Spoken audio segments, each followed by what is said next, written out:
Bueno, retomamos la clase entonces ahora con la parte de adenohipófisis, ¿sí? Que es un tejido fundamentalmente hecho de células epiteliales, características de las células productoras de hormonas, y que acorde a la coloración tisular pueden haber distintos tipos. Las propiedades un poco de coloración de esas células nos dan al menos indicio de que secretan cosas diferentes, ¿no? Después uno tiene que ir a caracterizar esas células para saber qué hormona secreta cada una, ¿sí? Pero el primer concepto importante de esta zona, que está, ya dijimos, intermedia entre el cerebro y el resto del organismo y que va a cumplir una importante función de comunicación e integración, es que estas células están cargadas de una gran diversidad de factores estimulantes e inhibitorios que provienen del hipotálamo. Es decir, que todas las señales que se originan en el sistema nervioso van a llegar a través del sistema portal y van a impactar sobre esos receptores, y en consecuencia ese sensado de factores va a determinar un determinado perfil de hormona, que es lo que va a salir a través de las venas y luego va a ser distribuido por el corazón a todo el organismo para que esas señales cumplan sus funciones fisiológicas. Bien. Entonces, ¿cuáles son los sistemas que uno debe identificar rápidamente en la adenohipófisis? Algunos los fuimos viendo, ¿no?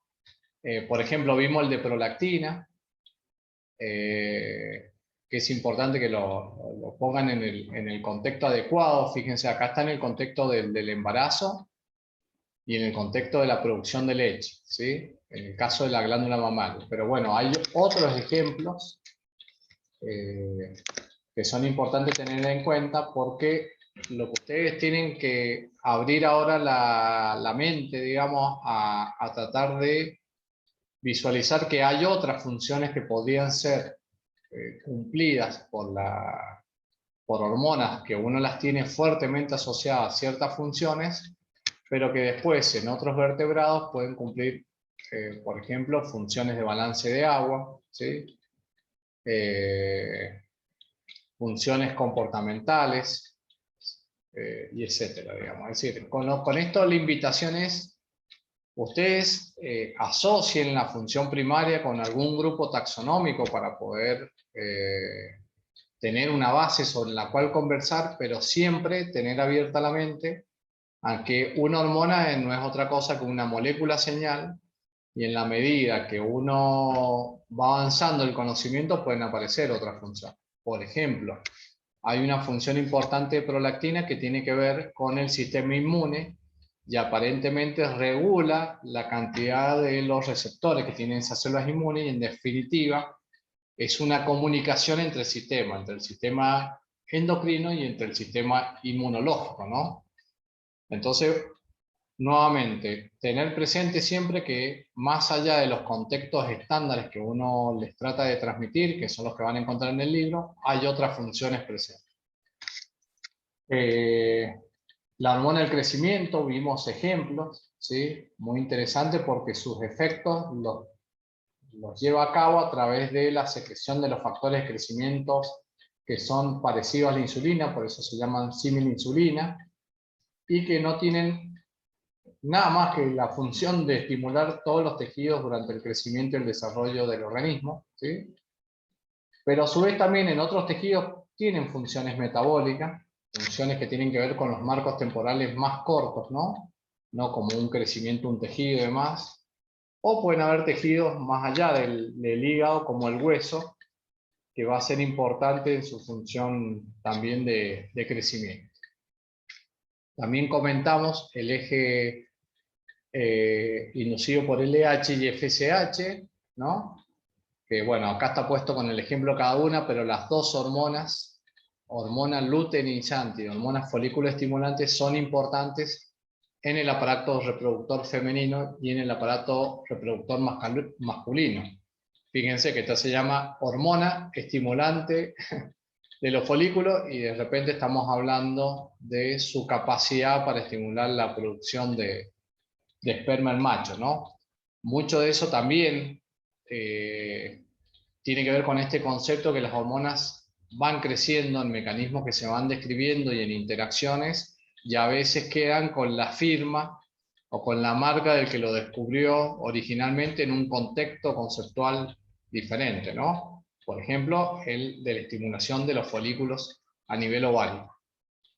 Bueno, y después la otra hormona, las otras hormonas que produce la adenohipófisis, está la CTH, que es la hormona adrenocorticotrofina, es la hormona que va a impactar directamente sobre la corteza suprarrenal para producir glucocorticoides, y está la CTH, que es la hormona estimulante del tiroide, que es la que va a estimular la glándula tiroides para producir hormonas tiroideas. Todas con funciones diferentes, fíjense, ya hemos adelantado que las hormonas tiroideas están vinculadas al metabolismo, pero en una etapa particular del desarrollo también. Esto, por ejemplo, la TSH es importantísima en las primeras etapas de vida, ¿sí? Y cumple funciones parecidas a las de la hormona del crecimiento en términos de crecimiento, pero también son importantes para el desarrollo del sistema nervioso. La CTH es importante para enfrentar cualquier situación de estrés y tiene también funciones metabólicas, es decir, funciones a corto plazo y funciones a mediano plazo. Bueno, y acá está también la MSH, que es la hormona estimulante de los melanocitos, que es una hormona que ha sido descrita fundamentalmente en la pigmentación de diferentes grupos taxonómicos, como el oscurecimiento de la piel de anfibios, reptiles y peces. Nuevamente tenemos una multiplicidad de funciones a partir de un órgano muy diverso celularmente, ¿sí? Y donde muchos de los productos finales de estas funciones pueden cruzarse e incluso interaccionar, producirse interacción entre las diferentes células, moléculas efectores, perdón.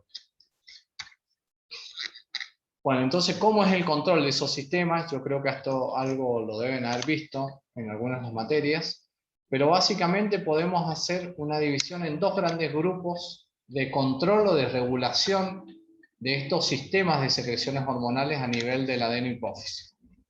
Por un lado, están los sistemas que tienen encendido y apagado, ¿sí? Desde el hipotálamo, ¿sí? Es decir, la señal que viene del hipotálamo le tiene que decir cuándo se enciende y cuándo se apaga.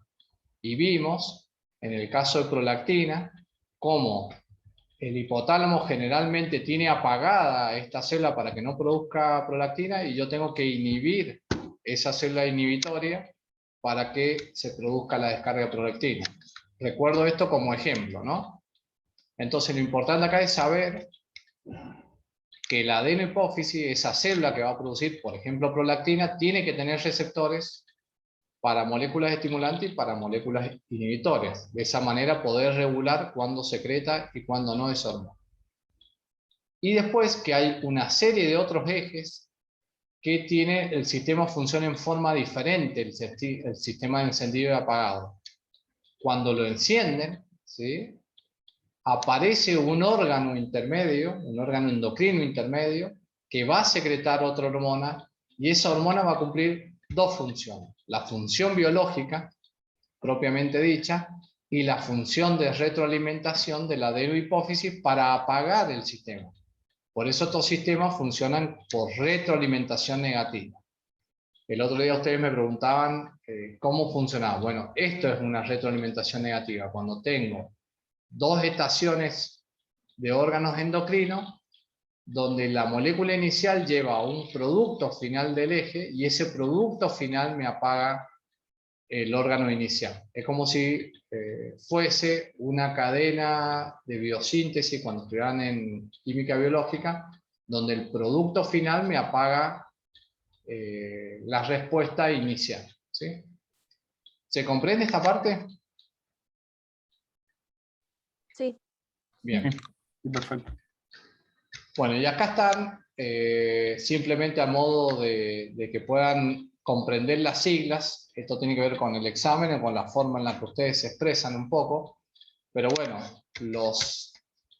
se puede dividir las que están de este lado. fíjense que tiene un patrón en la denominación de las hormonas. Entonces, como esa célula tiene que responder a dos tipos de señales, responde a la hormona liberadora de la hormona del crecimiento y es de origen hipotalámico, o hay una hormona inhibidora de la liberación de la hormona del crecimiento. ¿Sí? Esto es importante cuando ustedes utilicen la sigla, cuando quieran transmitirme de qué me están hablando. ¿Sí? Lo mismo cuando digo, hay una hormona liberadora de la prolactina o una hormona inhibidora de la liberación de prolactina. Una aclaración más que tiene que ver con la bibliografía. Cuando hablo de hormona, se supone que ya está caracterizada. Cuando hablo de factor, es porque sé que hay algo que puede estimular o inhibir y aún no ha sido identificado molecularmente. ¿Sí? Es decir, por ejemplo, la citosina, cuando yo le mostré los aminoácidos, es algo identificado molecularmente. Conozco cuál es la estructura de aminoácidos que la constituye. Bueno, si yo no conociera ese factor, digamos, esa hormona, sería un factor. Yo sabría que hay algo que puede cumplir una función antidiurética, pero todavía no conozco su secuencia, entonces lo llamo provisoriamente factor. Eso es muy común en la bibliografía de hormona, tener claro cuándo es una hormona y cuándo es un factor. Bueno, y en los otros ejes, en estos donde hablábamos de la comunicación de dos órganos endocrinos, fíjense, ahí hay solamente una, porque lo que siempre sale de la adenohipófisis es una estimulación. ¿Sí? Entonces, todas las hormonas son hormona liberadora de la corticotropina o ACTH, hormona liberadora de la tirotrofina o TSH, hormona liberadora de la hormona luteinizante o hormona liberadora de la folícula estimulante. Es decir, siempre las reacciones en positivo porque son estímulos los que salen, como les dije, son estímulos los que salen de la adenohipófisis hacia otros órganos endocrinos. Bien, uno de los ejes que aún no hemos repasado, pero que me interesa mencionar ya un poquito enfocándonos a las funciones biológicas, es el eje del hipotálamo hipófisis corteza adrenal. Esa señal que va a salir de la... donde está acá, en este eje, esa señal que sale de la adenohipófisis finalmente va a impactar en la corteza adrenal para producir los corticoides. Si hay una hormona estimulante, la liberación de corticotrofina va a producir ACTH en la adenohipófisis y la adenohipófisis es la que va a producir cortisol o corticol. Ahora, ¿cuándo se activa este sistema? Bueno, generalmente se acepta que las señales ambientales que nosotros identificamos como estresoras, de alguna forma terminan integradas en el hipotálamo y en consecuencia facilitan la liberación de esta hormona o de este factor CRH que va a ser el que va a impactar o activar la adenohipófisis. Ahora bien, esas señales ambientales, aclaro esto, digamos, porque el estrés es una interpretación que hacemos de un conjunto de señales a partir de la cual se puede activar o no el eje. Por ejemplo, uno puede estar en la cancha y hay gente que la barra brava le incomoda y seguro le genera una señal ambiental y está mirando el partido y mirando qué hace la barra brava, y hay gente que se pone con la barra brava de una hinchada y puede ver el partido tranquilamente y no tiene miedo de que le pase absolutamente nada. Bueno, acá es esa señal ambiental la que uno interpreta como organismo, y lo mismo ocurre en la naturaleza, ¿no? Dependiendo del organismo, hay ciertas señales que las interpretamos como estresores y otras señales que logramos no identificarlo como estresores, y por supuesto que entra la experiencia en la vida misma del animal en identificar o no esas señales, ¿no? Pero vamos a ver hacia el final de la clase también el impacto que tiene el reloj circadiano, es decir, que independientemente de que haya señales ambientales, hay un reloj que le va marcando el organismo cómo activar este eje, ¿sí? ¿Y por qué activa ese eje? Porque ese eje tiene que ver con muchas funciones que llevan adelante los glucocorticoides, que tienen que ver con muchas funciones metabólicas, ¿sí? Y que tienen que ver con la capacidad que tenemos para adquirir nutrientes. Y nuevamente me estoy refiriendo fundamentalmente a los animales que tienen que salir en busca de nutrientes todos los días de su vida, ¿no? No nosotros, que a veces a lo mejor lo tenemos en la heladera o en la alacena. Otro comentario importante, acá en este cuadrito, es el tema de los glucocorticoides. Los glucocorticoides, si bien no vamos a profundizar en el tema, hay distintas estructuras. El otro día cuando veíamos la cadena biosintética a partir del colesterol, hay distintas variantes de glucocorticoides.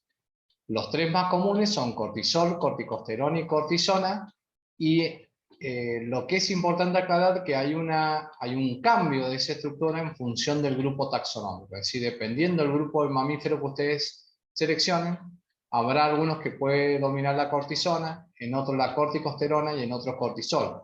Esto es importante decirlo porque, bueno, en esa diversidad uno tiene que tener claro cuál es la molécula que va a ir a buscar si es que está haciendo algún experimento, ¿no? Y ¿cuáles son los efectos biológicos que tiene el cortisol? Bueno, empecemos, acá no están en orden, ¿sí? Pero el primer efecto tiene que ver con la gluconeogénesis a nivel hepático, ¿no? Lo que sucede con el cortisol, que en ausencia de glucosa, y que tiene que ver con el reloj circadiano, en 2 momentos del día, generalmente el reloj activa el eje y se liberan glucocorticoides. ¿Qué función cumple? Y bueno, asegurar la glucosa en sangre sería el parámetro fisiológico que tiene que estar en homeostasis. ¿Y cómo lo hace? A partir de la gluconeogénesis en el hígado. Es decir, recuerdan, primero consumimos el glucógeno. Si hemos pasado durmiendo toda la noche y no nos alimentamos en la mañana, el glucógeno se ha agotado y en consecuencia ahí viene una etapa de neoformación de glucosa a partir de otras estructuras metabólicas de las células hepáticas. Entonces, esa etapa ocurre en la primera hora de la mañana, por eso está asociado al reloj circadiano, y en la primera hora de la siesta, ¿sí? En esos momentos es cuando se activa el eje y se producen corticoides. Ahora bien, supongamos que tenemos un estresor ambiental importante, hay algo que nos estresa y durante varios días permanezco con corticoides elevados o estoy sometido por alguna razón a un tratamiento con glucocorticoides. Lo que va a pasar es que lo segundo que se va a poner en juego es el catabolismo de la grasa en el tejido adiposo, ¿sí? Es decir, ya no tengo más de dónde echar mano en el hígado, y ahora, a partir de los triglicéridos que ustedes estudiaron en química biológica y su estructura, lo que voy a hacer es separar ácidos grasos y glicerol. El glicerol lo voy a meter al metabolismo glucídico y los ácidos grasos los voy a meter al metabolismo de la beta oxidación de los ácidos grasos, ¿sí? Mecanismos diferentes, pero todos apuntando a obtener energía. Y bueno, ¿cuál es la interpretación que uno puede hacer? Bueno, si estamos bajo un estresor, es importante para el organismo disponer de mayor fuentes energéticas, ¿no? Ahora bien, si se acaba la grasa o el tejido adiposo es consumido, el organismo va a hacer uso de la masa muscular y del hueso, y ahí sí va a haber catabolismo, degradación de las proteínas a partir del músculo, y por eso muchas personas, por ejemplo, están como estresor ambiental, están en inanición o están con una desnutrición importante, lo que hacen es, el organismo es consumir las fuentes de proteínas musculares para convertirla en glucosa y que el cerebro por lo menos tenga ese nutriente, e incluso el hueso, digamos. Estas imágenes que a veces que no nos gusta ver en la tele, digamos, de la nutrición, tienen que ver con esto. Cuando el estresor ha permanecido mucho tiempo, el organismo trata de subsistir y se hace uso del tejido muscular y del hueso. Bueno, y hay una función adicional que yo se las mencioné al decir si uno estuviese tratado por alguna patología o algo. cuando uno lo trata con corticoides hay una comunicación con el sistema inmunitario. Y en líneas generales, aunque no hemos visto aún el sistema inmune, los corticoides lo que hacen es disminuir el sistema de defensa del organismo. De hecho, muchas veces se utiliza eso como tratamiento en las enfermedades autoinmunes, ¿sí?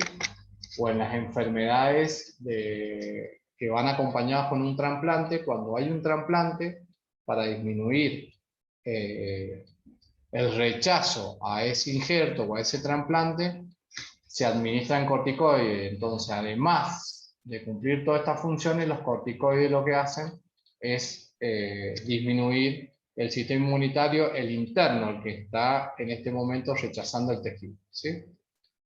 Después, ¿alguno ha tenido la oportunidad de conocer a alguien o haber sido tratado con glucocorticoides por mucho tiempo? Cercano, no, tipo, ¿No? no.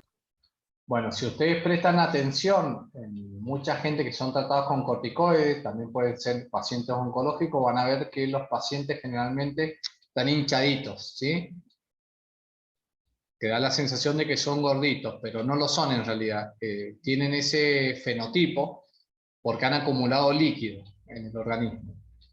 Y el cortisol, y acá viene la parte interesante, que es importante que vean si la logran captar. El cortisol, cuando está en alta concentración, por tener un parecido estructural, cuando veíamos el otro día, ¿se acuerdan las vías de biosíntesis de los esteroles? El glucocorticoide se parece mucho a la aldosterona. Y la aldosterona lo que hace es retener sodio y en consecuencia agua en el organismo. Cuando yo doy muchos corticoides, compite el glucocorticoide por ser parecido con la aldosterona y la saca del lugar de unión y se le mete en el lugar del receptor de aldosterona, y eso conduce a que la persona retenga líquido, ¿sí? Entonces, otro patrón que se da es que cuando hay mucho corticoide dando vuelta en el organismo, se produce una retención de líquido, y es porque hay una competencia de las moléculas que son muy parecidas por un mismo receptor. ¿Se comprende eso? Sí. Bien. No sé por qué me pasa, a ver. Ahí está. Bueno, en ese eje hipotálamo, hipófisis, adrenal es un poquito más complejo cuando hay un estresor ambiental, ¿no? Fíjense, a la derecha tienen el eje que acabamos de ver, es decir, qué pasa cuando hay un estrés. En segundo nomás se libera CRH, se produce ACTH en la adenohipófisis, eso estimula la glándula adrenal y se secretan con corticoides, y acá aparecen todos los efectos que acabamos de ver, ¿no? Pero fíjense que el otro día cuando yo les comentaba, busquen interacciones. Salgámonos de lo metabólico, ¿no? Que acá está en el centro lo metabólico. Primer efecto colateral, inhibe la secreción de la TSH. Esto es importantísimo. Si ustedes lo ponen en términos metabólicos, ustedes tienen que bajar la síntesis de hormonas tiroideas, porque si no van a estar aumentando la tasa metabólica al mismo tiempo que quieren tener glucosa disponible en sangre, ¿sí?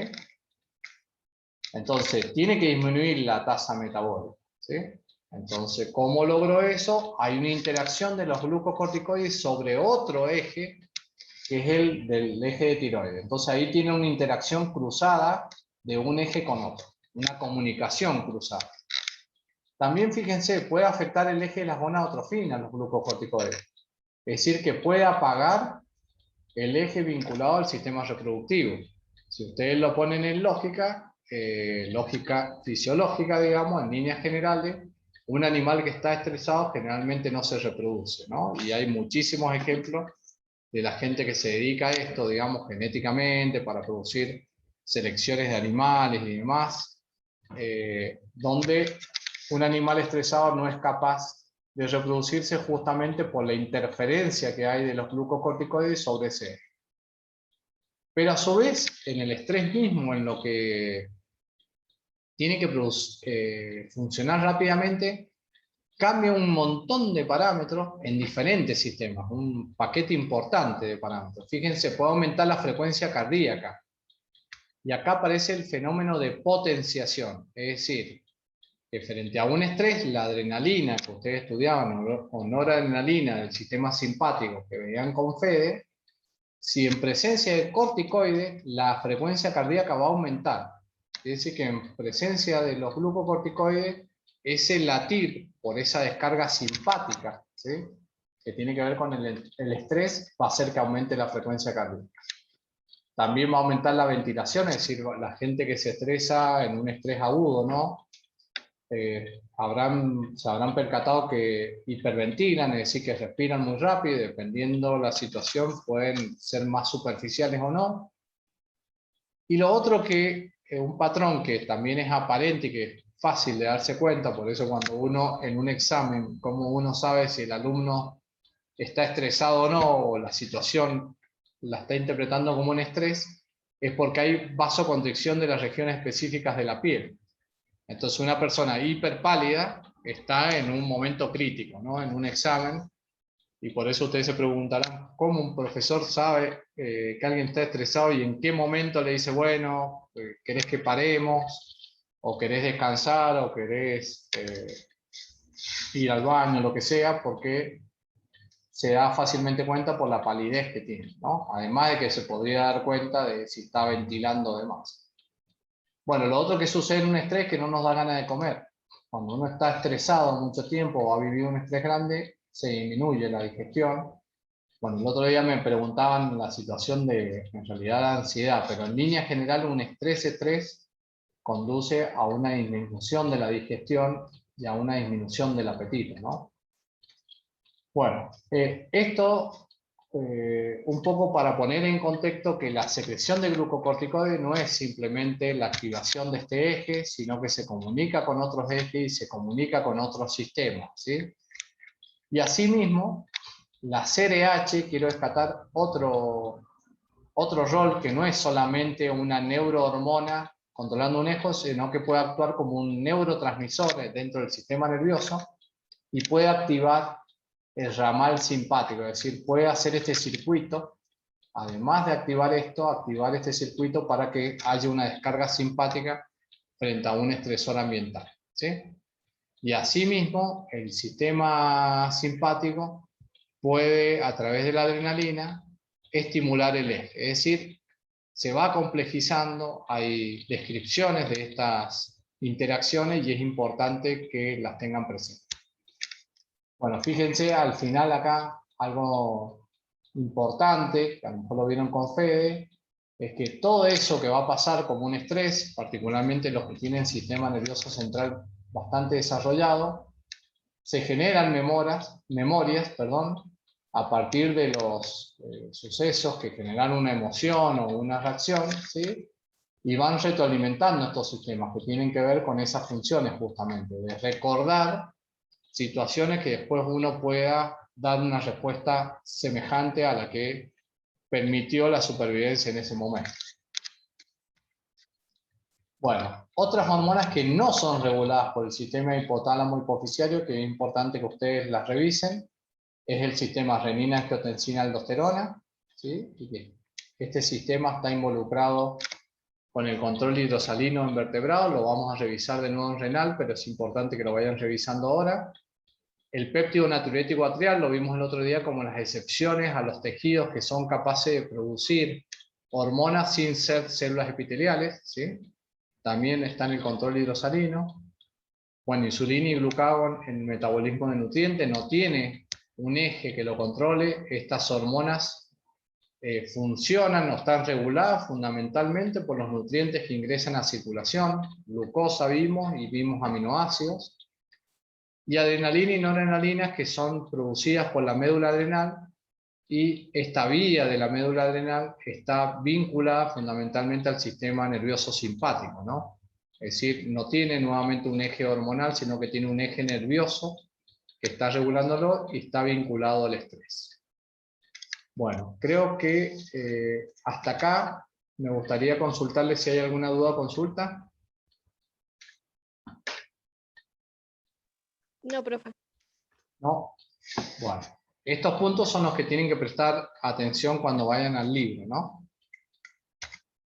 Bueno, ¿qué hay por arriba del hipotálamo? Esto que hablábamos, bueno, la silla turca como lugar de puente entre lo estrictamente nervioso y la parte endocrina. Bueno, ¿qué hay arriba del hipotálamo? Y es lo que hemos de alguna forma, en distintos ejemplos,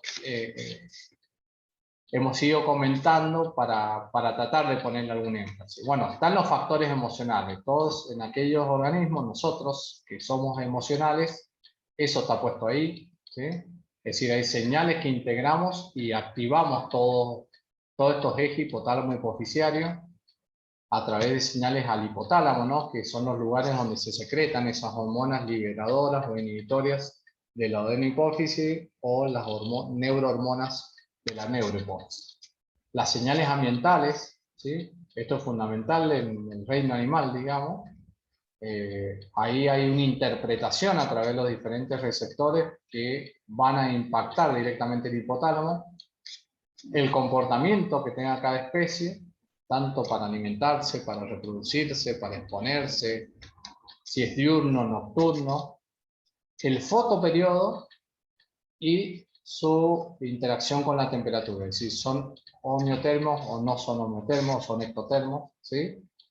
Y lo que me interesa hablar acá, dentro de todas estas señales que están por arriba del hipotálamo, es el fotoperiodo. Así que esta segunda parte de la charla la vamos a dedicar al fotoperiodo.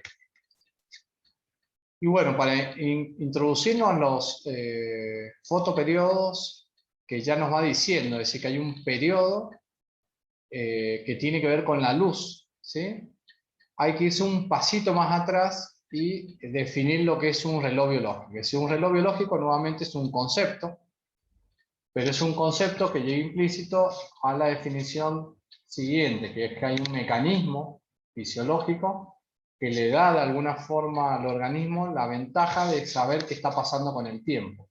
Ese marco temporal que siempre uno lo mide en el laboratorio, nosotros pasamos todo el día con un reloj que nos indica qué tenemos que hacer, cuándo desayunar, cuándo almorzar, cuándo media tarde, cuándo descansar, ¿sí? Y lo que es importante en la definición del concepto de reloj biológico es que las variables que uno evalúe tienen que ser independientes del medio externo.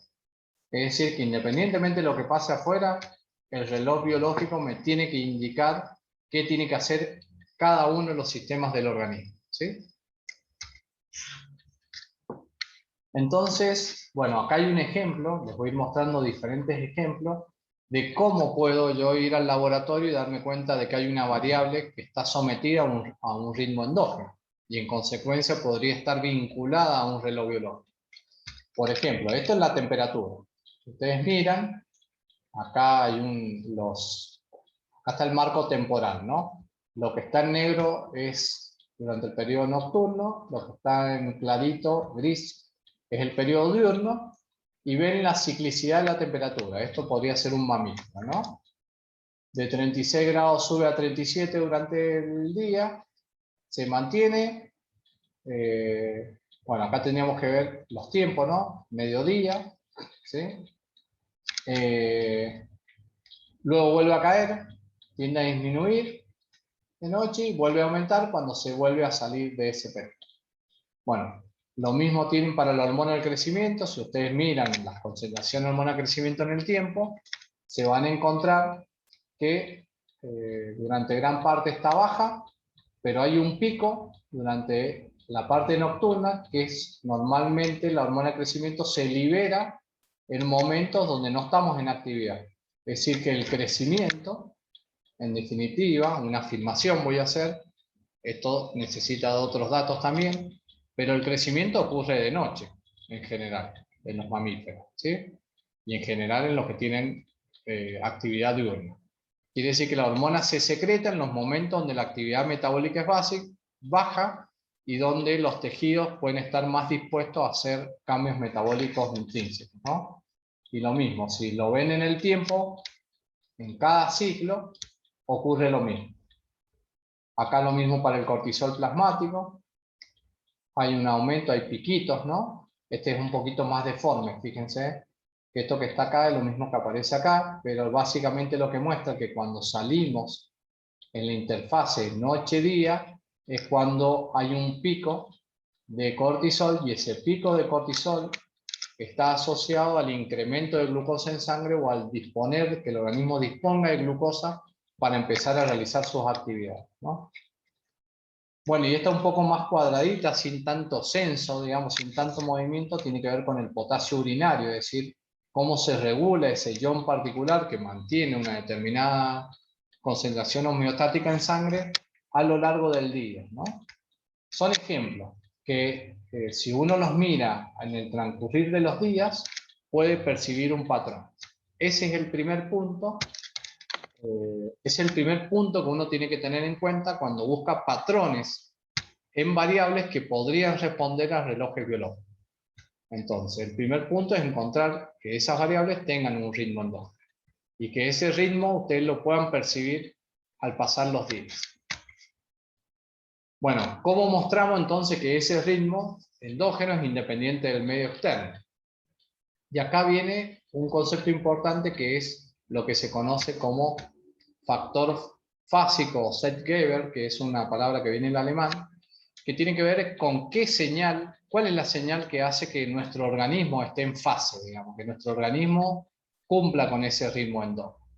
Nuevamente acá, otras variables, a diferencia de los ejemplos anteriores. Fíjense, índice metabólico expresado en consumo de oxígeno por hora en un ave, o contactos por hora. Contactos son contactos con alimento, ¿no? O cuántas veces picotea el bichito. Y fíjense que durante los periodos nocturnos, que son estos que están en naranja, la actividad del animal es baja, ¿sí? Y durante la parte diurna, la actividad o el índice metabólico es elevado. ¿Y cómo se alimenta el animal? Y bueno, durante la parte diurna, en la primera parte del día, tiene una alta cantidad de contactos con el alimento y va disminuyendo hacia el final del día, hay un pequeño piquito acá, y después de noche, por supuesto, cero actividad. Y lo mismo se repite al pasar los días. Bueno, ¿cómo logro saber, digamos, esto? Claramente uno dice, bueno, acá hay ritmos endógenos. ¿Cómo sé si hay un factor fásico que me está haciendo entrar en esto? Bueno, si el animal es diurno, lo que uno tiene que hacer es ponerlo en luz constante. Entonces, el factor fásico acá, ¿quién es? ¿La luz o la oscuridad? Si yo lo dejo en luz constante.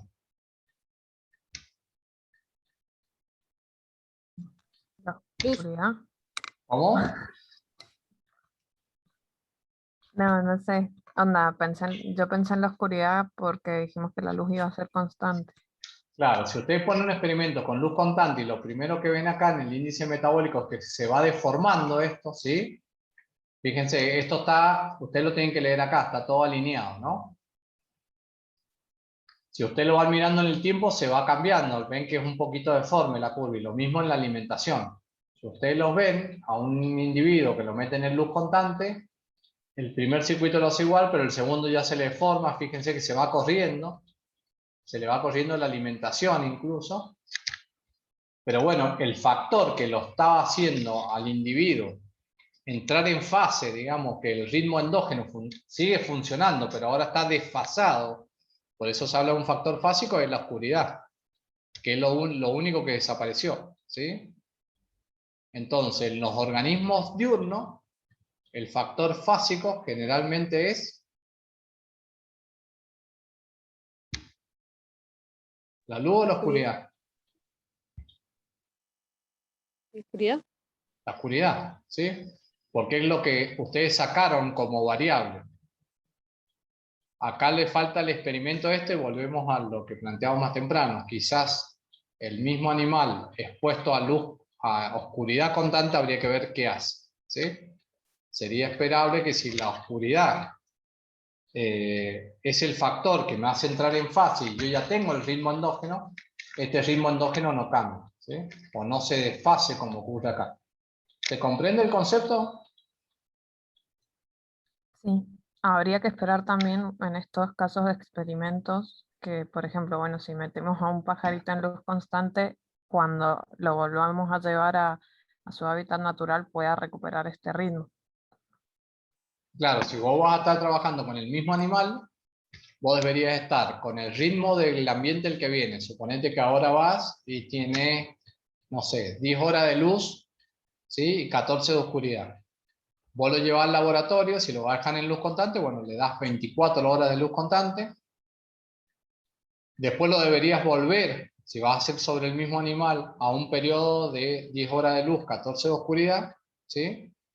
Y finalmente después lo deberías meter en oscuridad constante. Y a continuación, de vuelta a las 10 horas de luz y 14 de oscuridad, incluso si lo querés volver a su ambiente natural. ¿Se entiende? Porque ¿qué va a pasar? Si vos lo llevas al ambiente natural y está acá, desfasado, en algún momento, si ustedes van viendo, estos ceros marcan los días. Fíjense ya al 1, 2, 3, al cuarto día, por más que esté el bichito en luz constante, ya se parece al primer día como venía del campo, ¿sí? Igual, si ustedes lo vuelven a un fotoperiodo de 10 horas de luz y 14 de oscuridad, esto se va a seguir reajustando, ¿no? Entonces, bueno, es buena la contribución. Es decir, si ustedes van a trabajar con animales silvestres y después los quieren volver a campo, los tienen que sincronizar y volver en las condiciones que los encontraron y en las condiciones ambientales donde tienen más chance de sobrevivir, ¿no? Si el bicho se va a estar alimentando de noche, ¿sí? Fíjense acá. Acá el bichito se está saliendo de madrugada a alimentarse, digamos. Bueno, a lo mejor ahí se va a encontrar con algún predador que no maneja y chao, ¿sí? Se acabó la historia. Entonces, bueno, es importante. Lo otro puede ser que yo capture una población del mismo bichito y a un grupo lo pongo como control, a un grupo como luz constante y a otro grupo con oscuridad, ¿sí? Y les mido la tasa metabólica y los contactos por día. Ese puede ser otra posibilidad, ¿sí? ¿Se comprende esto? Sí. Bien. Otro ejemplo para poner la contrapartida. Es un animal nocturno, ¿sí? Acá parte de 12 horas de luz y oscuridad. Acá el esquema está descrito de otra forma. Están puestos en horas del día en el eje X. Pero acá lo interesante es que en el eje Y ponen los días, ¿sí? Esto es lo que le pasa al día 1, al día 2, al día 3, al día 4, al día 5, ¿sí?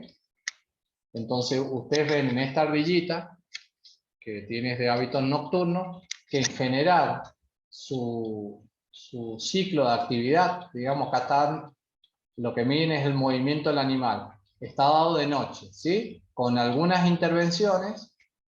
Fuera de día también se mueve, pero es más variable, sí, y con algunos contactos, no con mucho tiempo, ¿sí? Se puede el animalito salir de ese rango, ¿no?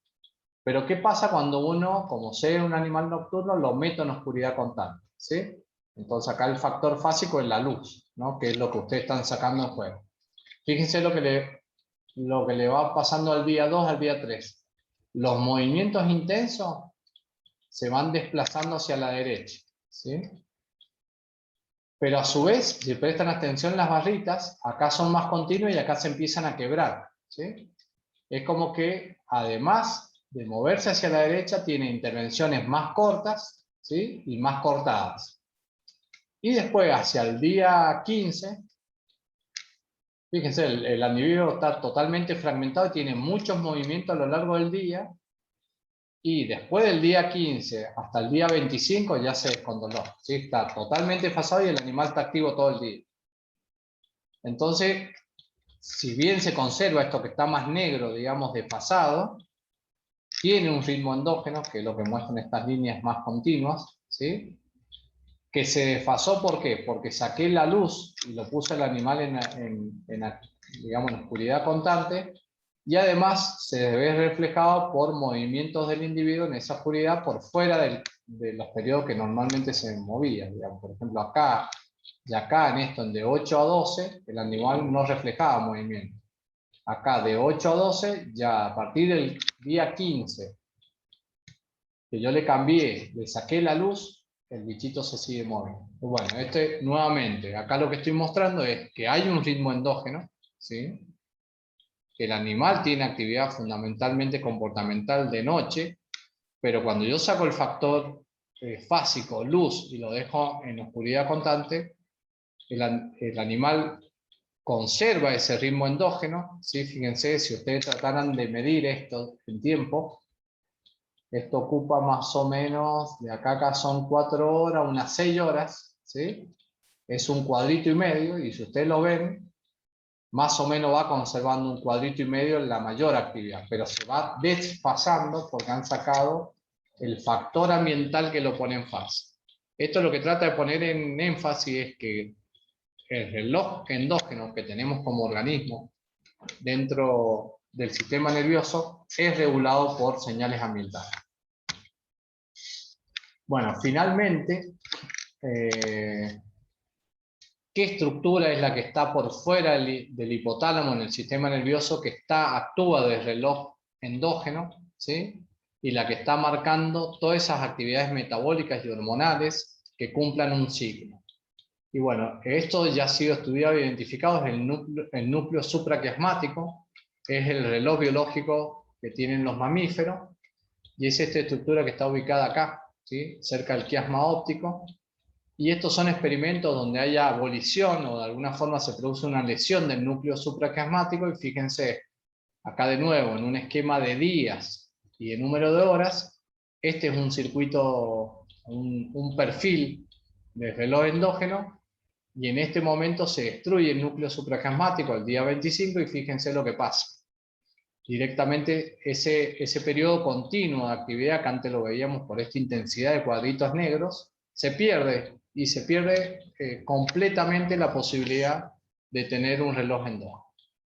Bueno, ese núcleo supraquiasmático acá está puesto un poquito para que traten de imaginarse todo lo que venimos viendo. Si está el eje de los corticoides, controlado por el sistema nervioso central, que a su vez sería controlado por la luz, y que a su vez estaría controlado por la luz y los relojes endógenos interaccionando, ¿sí? Todo eso controlando los ejes hormonales, y a su vez esos corticoides actuando con las células inmunes. Uno se podría imaginando cómo la ruptura de un reloj endógeno o de esta interacción con el ambiente puede afectar el sistema inmune, incluso que el animal se enferme, ¿no? Y a su vez también vimos cómo estos relojes endógenos, recién lo vimos frente a las señales ambientales, van a activar el sistema nervioso simpático, y a su vez este va a interaccionar con los ejes endocrinos. Es decir, lo que está tratando de mostrar esta serie de flechas y demás, que el sistema no es tan sencillo como nosotros lo mostramos, sino que tiene una complejidad que vale la pena tratar de comprender, ¿no? Profe, ¿esto Sí. es solo en cordados o en invertebrados también? No, es encordado. Justamente ahí venía la frasecita abajo, que en insecto y molusco los ojos y algunas otras estructuras asociadas podrían cumplir esta función, pero ahí está mucho menos estudiado, ¿sí? Y lo cual lo hace mucho más interesante el estudio de cómo se podrían producir estas interacciones, ¿sí? Por ejemplo, en el animalito que nosotros laburamos, que es un caracol de agua dulce, que es un molusco dentro de eso, de la familia Ampularia, es un pequeño grupo de moluscos acuáticos. Recientemente participó en un proyecto de publicación del genoma y de algunos estudios transcriptómicos, y lo que se ve que en los tentáculos tiene una gran cantidad de receptores. Por ejemplo, entonces ahí lo que uno ve que el bichito está tratando de integrar todo lo que pasa en el ambiente a través de esas estructuras, ¿sí? Entonces, bueno, acá hay todo un mundo, por eso está la frase ahí, esa afirmación, todo un mundo donde uno podría estudiar y explorar, y ciertamente ustedes saben que los insectos y los moluscos, siendo los grupos más importantes de animales, lamentablemente son los grupos que menos estudios han recibido. Entonces, ahí se abre todo un camino para explorar, ¿sí? Y que sería muy interesante de estudiar.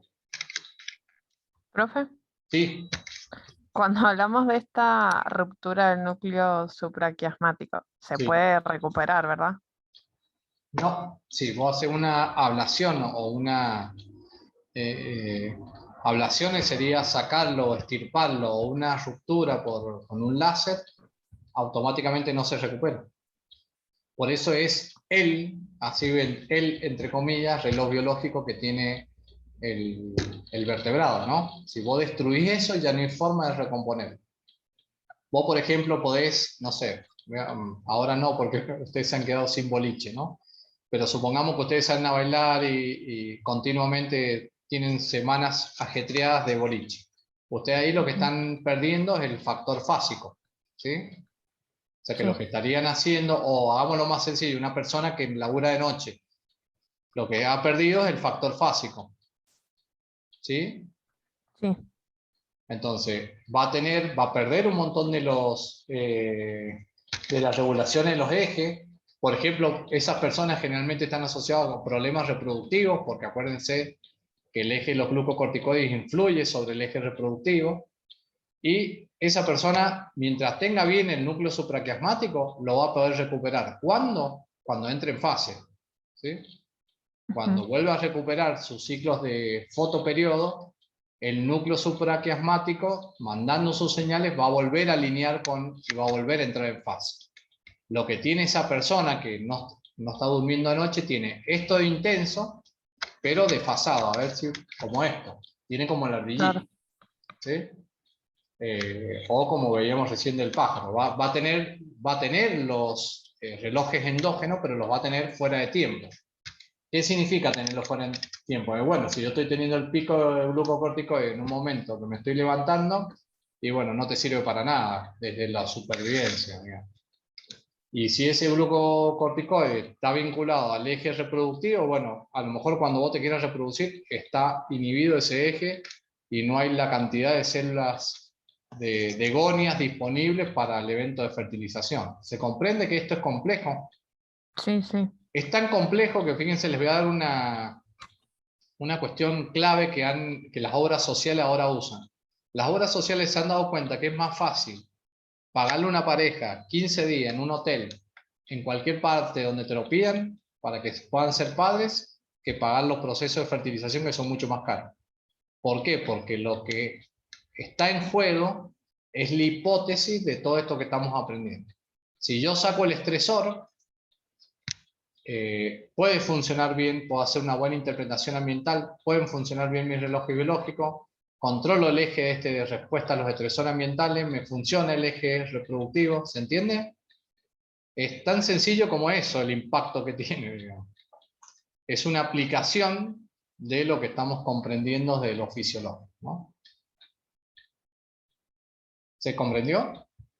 Sí, profe, pero o sea que igual es variable, o sea, no te va a pasar nada si uno se acostumbra, qué sé yo, a trabajar de noche y al tiempo después cambia, o sea, simplemente por ese periodo va a tener desfasado, digamos, el sistema hormonal, por así decirlo.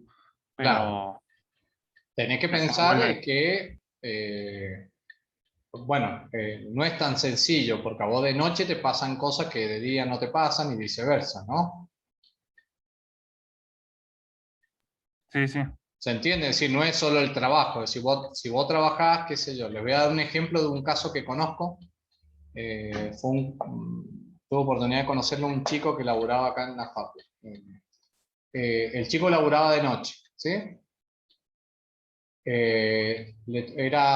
Cuidaba un galpón donde al lado, no voy a decir el lugar para no quemar a nadie, digamos, pero donde había muchos robos en la noche. Todo el tipo estaba alerta todo el tiempo. Es decir, que tenía el sistema nervioso autónomo prendido, ¿sí? Y tenía su sistema con epinefrina al palo, además de los glucocorticoides que liberaba. Y además salía de trabajar y se venía a trabajar a la facultad. Y después iba a dormirse la siesta de 2 a 6 de la tarde para entrar de nuevo a las 7 a trabajar. Bueno, ahí vos estás desregulando un montón de cosas, ¿sí? Entonces después viene la historia. El chico quiere ser padre. ¿Cómo va a ser padre, digamos? Tenés que sacar el laburo. Bueno, sacar el laburo. Podés ser padre ahora y bueno, ahora tenés que ir ver en qué medida se están desregulados todos los ejes. Porque cuando vos tenés muchos glucocorticoides, claro, vos me vas a decir, bueno, pero acá está la retroalimentación negativa. Sí, pero vos acá se te está activando porque tenés de sobra CRH. Porque se te está activando por el sistema nervioso autónomo. Entonces ya el eje ya no está funcionando como corresponde, por ejemplo. Ya no se apaga y enciende como corresponde. Y a su vez, como está todo, tiene influencia de los diferentes sistemas, tenés que tratar de volver al estado basal, digamos, y eso no es tan fácil, digamos, ¿sí? Porque uno no conoce la multiplicidad de efectos que se han producido, y si desencadenaste una respuesta autoinmune, o te agarraste una infección sin que lo sepas, o estás desarrollando un cáncer porque tus células inmunes, vos las inmunodeprimiste durante todo ese periodo. ¿Se comprende a dónde voy? Sí, justo, justo se le desconectó a Gonza, pero No, lo que les decía es que sí. si se comprende a dónde voy, que no es tan sencillo, simplemente trabajo de noche y después vuelvo a la normalidad. No, no. Como son muchas variables fisiológicas las que están en juego y las interacciones son muchas, bueno, puede suceder muchas cosas. De hecho, este efecto que tiene sobre el sistema inmunológico, las personas generalmente se enferman, estas personas, antes de que aparezca cualquier otro problema, ¿sí? Sí. Se comienzan a enfermar. Y bueno, ¿por qué uno dice, por qué esta persona se está enfermando frecuentemente? Y porque hay algo acá que está como señal externa influenciando esta parte, ¿sí? Sí. Es verdad también que hay personas que con el ciclo normal se enferman, bueno, pero es verdad también que en esa persona hay estresores ambientales que para unos son importantes y que para otros no, ¿sí? Nuevamente, qué sé yo, si alguno de ustedes ahora está pensando que a las 12 tienen que hacerle comer a los chicos y lo tengo al profe hablando y que no sé cuándo termina, tienen la cabeza con un estresor diferente al que de acá se va a ir le van a hacer la comida, ya está sintiendo el olor a comida en su casa, tranquilo, después se va a dormir una siesta y a lo mejor después se va a correr, no sé. Digo esto como comentario, contextualizar en el ser humano, por supuesto que es mucho más complejo que complejizar o tratar de poner en contexto lo que pasa en una vida animal, que uno lo observa y lo interpreta, ¿sí? En el caso de los humanos tiene alguna complejidad extra. ¿Alguna otra duda? No.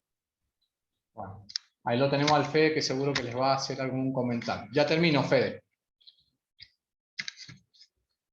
Bueno, finalmente, ¿cómo explicamos este reloj biológico? Esa pregunta que me hacían, bueno, ese reloj ¿se puede recuperar? Y bueno, y acá está el mecanismo molecular, que es bastante aceptado, digamos. Ahí les coloqué un trabajo que ya lleva sus años, pero es el que planteó el mecanismo por el cual ese reloj circadiano funcionaría. Nosotros tendríamos una célula, esto es un ciclo, así que pueden partir de cualquier punto, pero si parten del punto 1, ustedes tienen la transcripción de un gen que se traduce en una proteína, y esa proteína puede ingresar de nuevo, va al citoplasma, cumple su función y puede regresar al núcleo y actúa como represor de esa misma proteína, ¿sí? Es decir, que Eso de actúa. retroalimentación negativa. ¿Sí? Exactamente, una retroalimentación negativa, pero en un bucle cerrado, ¿sí? Es el mismo gen, ¿sí?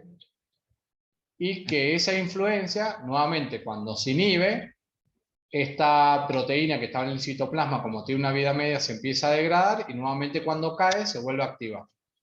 Ahora, este ciclo natural biológico, influenciado con los factores fásicos luz o con el factor fásico nocturno, dependiendo de cada grupo taxonómico, ¿no? Entonces, bueno, un poco para que lo tengan, que este es el mecanismo más plausible, planteado y que tiene menos etapas para una posible regulación del núcleo circadiano. Bueno, ¿alguna duda?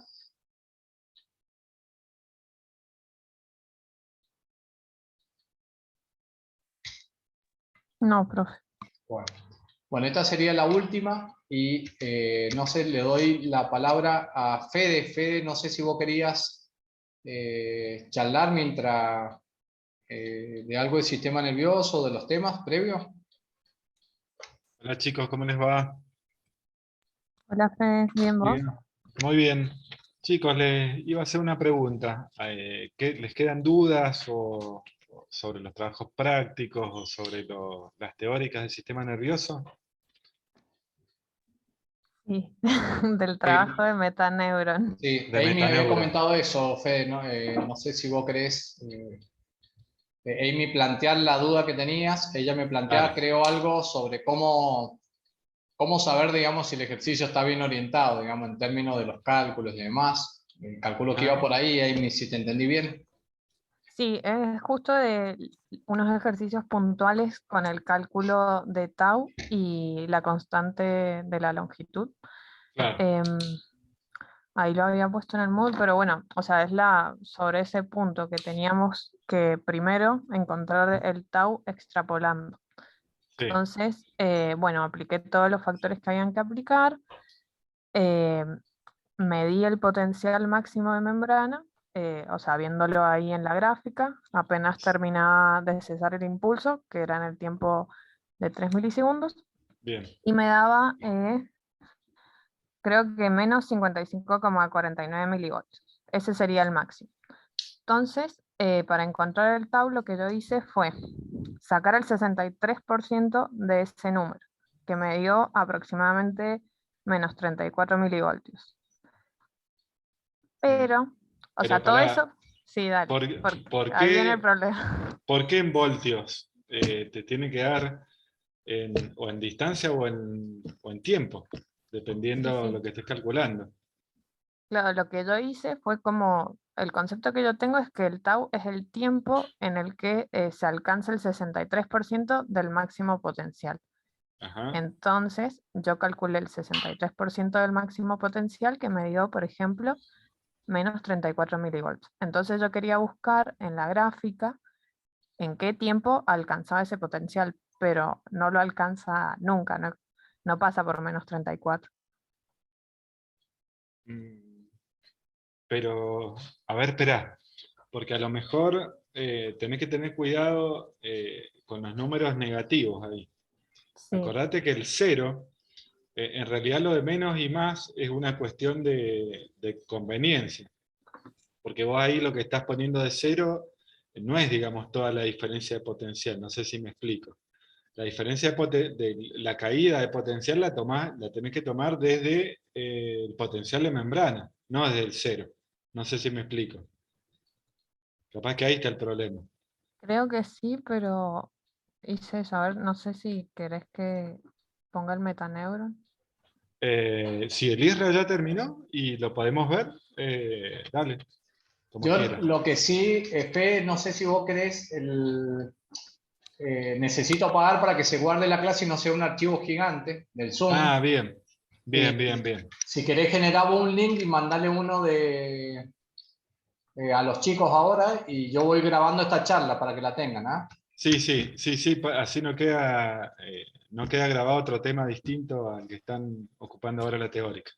Listo. Entonces yo ahora genero un link y se los mando, ¿les parece?